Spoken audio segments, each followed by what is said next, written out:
nous sommes en guerre. La France vient de déclarer la guerre au roi de Bohême et de Hongrie. Nous sommes le 20 avril 1792.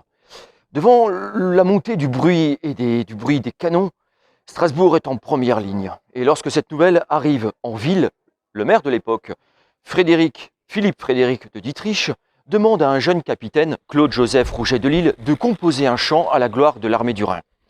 Ce dernier va s'y atteler très vite. En une nuit, du 25 au 26 avril 1792, il compose un chant patriotique qui enflammera les cœurs au rythme entraînant. Ce chant aura une grande gloire parce qu'il va devenir la Marseillaise. Il a été composé ici, à Strasbourg, au 81 Grand Rue, en une nuit donc. Une plaque commémore cet événement. Après, l'histoire diverge et prend divers chemins. Où ce chant a-t-il été retenti pour la première fois?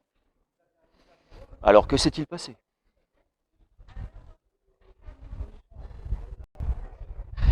Une fois ce chant écrit, notre jeune officier retourne chez le maire, le lendemain donc, le 26 au soir.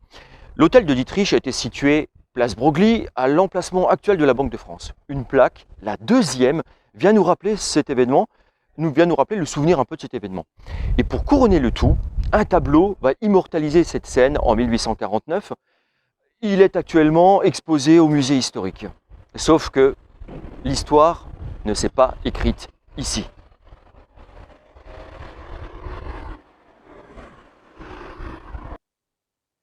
Contrairement à la version donnée du tableau d'Isidore Pils de 1849, nous savons, grâce à une lettre de la femme du maire adressée à son frère, que c'est Dietrich lui-même, qui était doté d'une belle voix de ténor, qui fut le premier à entonner l'hymne de l'armée du Rhin.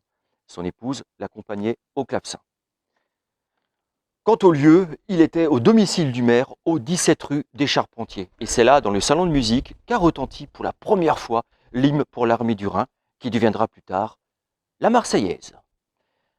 Mais alors comment passe-t-on d'un chant patriotique pour l'armée du Rhin à la Marseillaise? Restons encore quelques instants avec le maire de Dietrich. Ce chant pour les soldats de l'an 2 va retentir pour la première fois et publiquement sur la place d'Armes, la place Kléber, le dimanche 29 avril 1792. Et après, il va connaître un voyage exceptionnel et retentissant. Il aura un succès énorme dans et en dehors de l'Alsace et va être diffusé partout en France grâce à l'imprimerie. Il va arriver à Marseille. À Marseille, lors d'un banquet que la ville offre aux volontaires qui partent pour Paris, il est chanté. Les volontaires l'adoptent immédiatement et pendant leurs 27 jours de marche de Marseille à Paris, ils vont le chanter pour arriver triomphalement dans la capitale. Les Parisiens, un peu rapidement, confondent Marseillais et ce chant pour l'intituler le chant des Marseillais, qui deviendra plus tard la Marseillaise.